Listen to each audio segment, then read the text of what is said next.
मन का बुढ़ापा।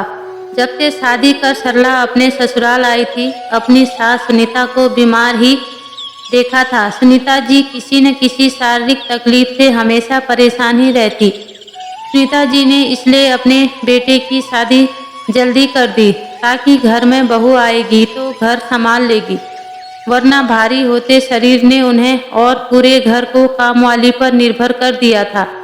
सुनीता जी के घर में उनके पति मोहन जी और 2 बेटे साकेत और रमन थे।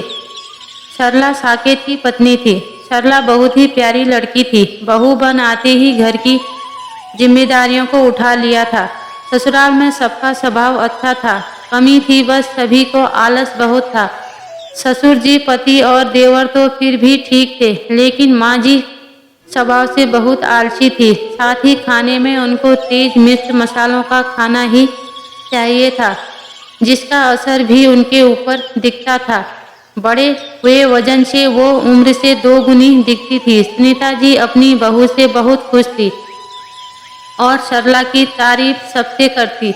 मेरी बहू सरला बहुत ही प्यारी है, एक पल भी चेहरे पर शिकन नहीं आने देती और मेरी सेवा भी दिल लगाकर करती है। कुछ समय बाद सरला की सास के दूर की बहन के आने का प्रोग्राम बना।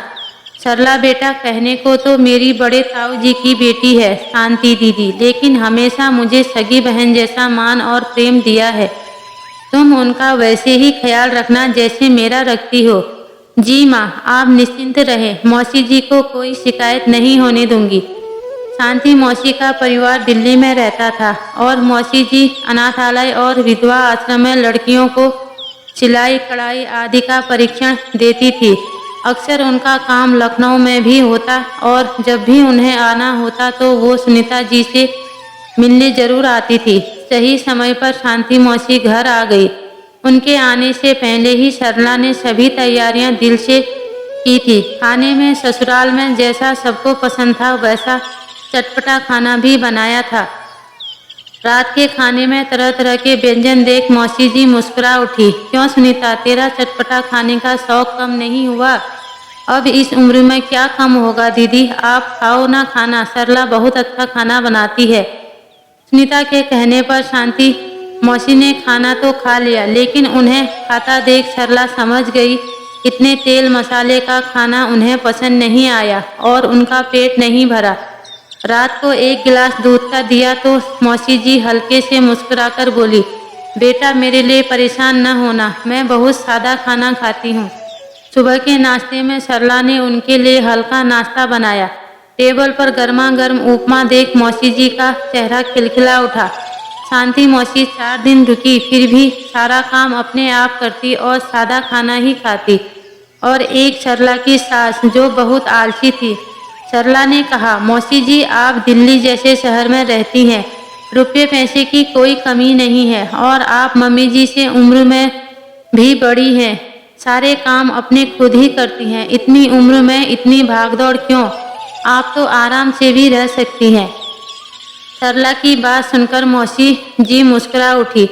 सरला बेटा, इंसान तब बूढ़ा होता है जब उसकी इच्छा शक्ति बूढ़ी हो जाती है और मेरी इच्छा शक्ति बूढ़ी नहीं और फिर दूसरों पर बीमार लाचार बनने से अच्छा है कि मैं खुद का ध्यान रखूं।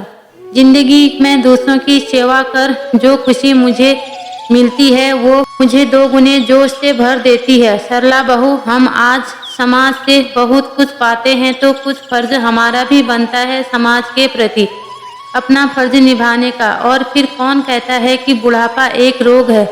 बुढ़ापा तब रोग बनता है जब हम मान लेते हैं अपनी उम्र और आराम का सोच कर अगर घर में बैठ जाती तो न सिर्फ अपने शरीर और अपने हुनर में जंग लगा लेती, इतनी ही औरतें जो आज आत्मनिर्भर बनी हैं वो न हो पाती अगर मेरे हाथों के हुनर को अनाथ लड़कियों और विधवा औरतों सीख आज अपने पैरों पर खड़ी हो रही हैं, उनसे बड़ी खुशी मेरे लिए और क्या होगी। मौसी जी की बात सुनकर सरला समझ चुकी थी कि उनकी सास तन से बूढ़ी नहीं मन से बूढ़ी हो चुकी हैं। वही मौसी जी ने अपने जीवन जीने के उत्साह पे अपनी उम्र को हावी नहीं होने दिया। अपनी काबिलियत का सही दिशा में उपयोग कर कई महिलाओं के जीवन में खुशियों के रंग भर रही है। मौसी जी की बात ने सरला के सामने जीवन जीने का एक नए नजरिए को प्रस्तुत किया। पूरी कहानी सुनने के लिए धन्यवाद दोस्तों।